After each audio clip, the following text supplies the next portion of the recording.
Folks, welcome to another episode of the Fabricators Coach podcast.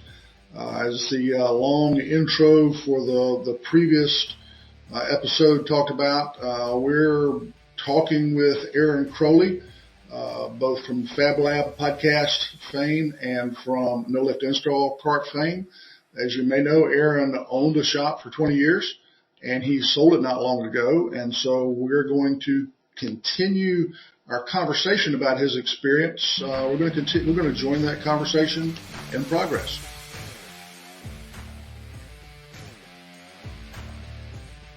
You mentioned the challenge of trying to get all this information, documentation pulled together and not tell your employees, not kind of let that go. I think everybody understands why you wouldn't want to tell your employees, but at some point you have to.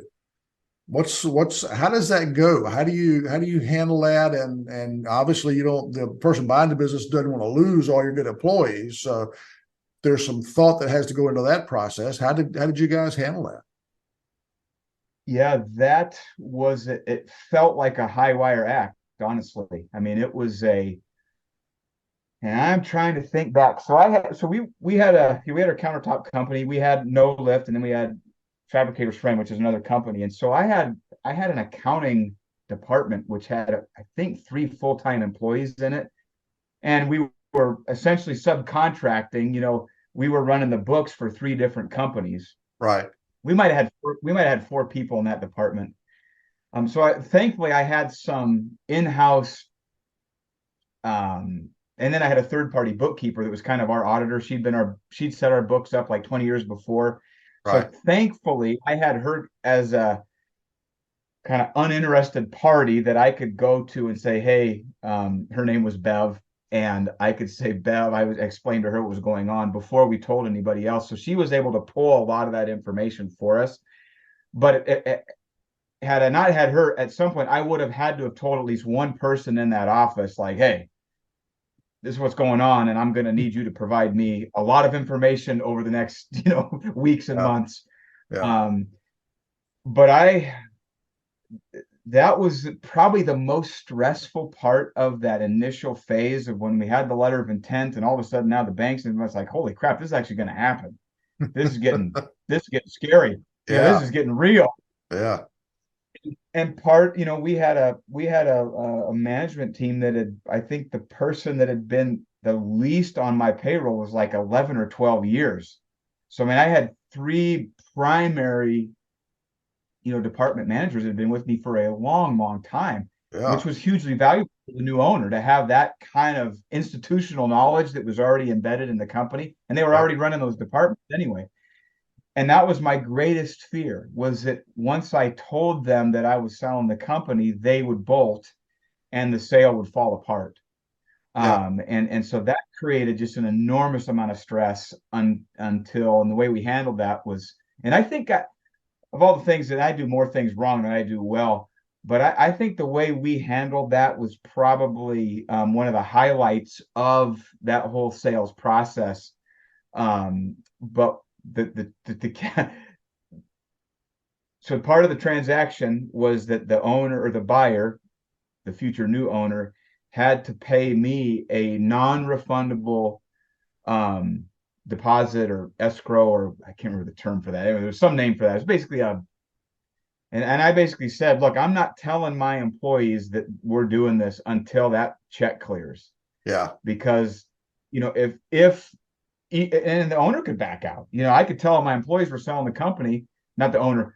And if the buyer gets cold feet or changes his mind or has something come up that prevents him from buying the business, it's like it's a high wire act, and all of a sudden things get really, really they feel really, really dicey. And so that was the first step when that it's bugging me. I can't remember the name of that. It's the same thing that it was earnest money. It was non-refundable earnest money. And so I knew he was serious because whether he bought the business or not, I was keeping that money.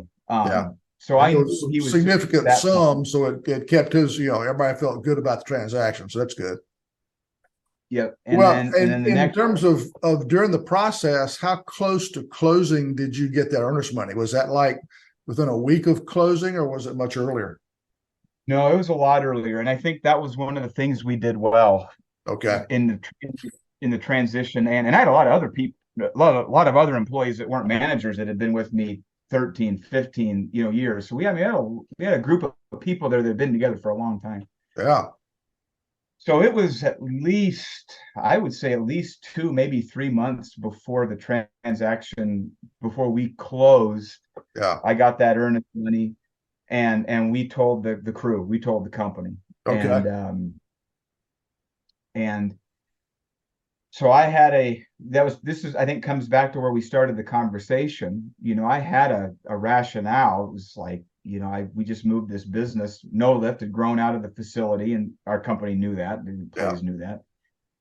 And they knew that my business partner was retiring. And so when I came to them, I was just like, look, folks, I work enough as it is, and I can't do both. And we've got a buyer who shares our values, and truly, and I would say miraculously, I mean, the fit was amazing. Yeah. And I need you guys to understand why I'm making this decision. I don't want you to feel like I'm abandoning you, but just like you all may decide that that things change. I'm at this crossroads, and I have to make a decision. I can either run both of these companies poorly, or I can take this opportunity to kind of put my focus into one enterprise and let somebody else step in here and take this business to the next level, because I've got it as far as I can get. And with the time I've got, it's probably not going anywhere else. And then we very quickly introduced the new owner. And I don't think it was that meeting. It wouldn't have been that meeting, but very soon after that, the buyer, the new owner, Yeah.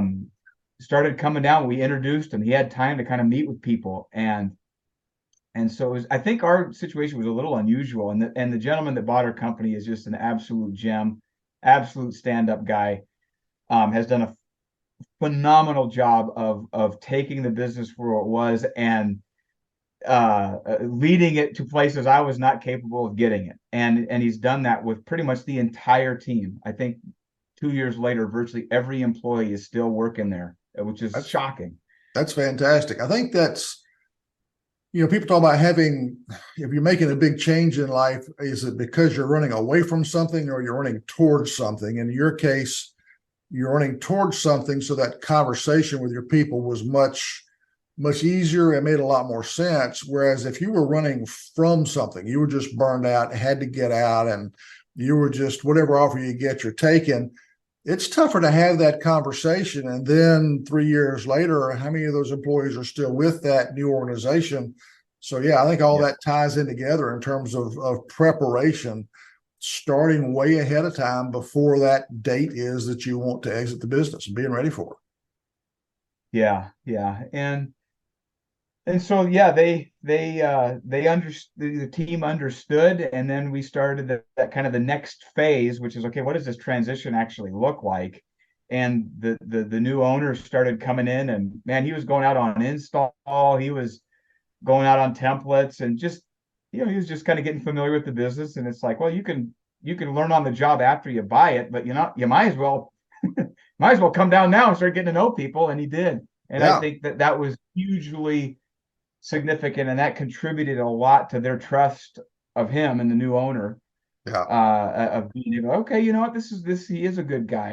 And it was really fun. I'm a vest guy, and I had this Crowley's vest, and people used to always give me a bad time because I wear jeans and a vest up until about August. When it's 95 degrees, I'll take the vest off. Yeah. And we had this ceremony, probably it was in the earlier stages. Once folks had kind of got to know, his name is Dan. Once they'd gotten to know Dan a little bit, we had this ceremony where I actually took the vest off and handed the vest off to him. And this was before we actually closed. He had not bought the business yet. Yeah. So we did some fun things that I think like I said, we did well. And I think Good. that helped in transition for the crew, that was like, wow, where does this leave me? They're asking. Yeah. That's a legitimate question. To your point about abandonment, being abandoned there. Ed, thank you so much for the opportunity to chat with you. What a pleasure. Man, always my pleasure. It's always a lot of fun. It's one of those things that we almost need to schedule some regular time, because whenever we do get together, we tend to go a while. We got to catch up a little bit. So this was a little shorter episode, but hopefully gave you some really good information to think about. And look forward to our next episode, which will be our last one with Aaron, talking about the process of selling his business. And we'll get a little deeper into some of the technical aspects of it, and also have some closing thoughts and some takeaways that I think you might find a little unique. So until next time, happy fabricating. Thank you for listening to this episode of the Fabricators Coach Podcast. If you've got any additional questions about this particular episode or anything else, please check us out at fabricatorscoach.com. Thanks.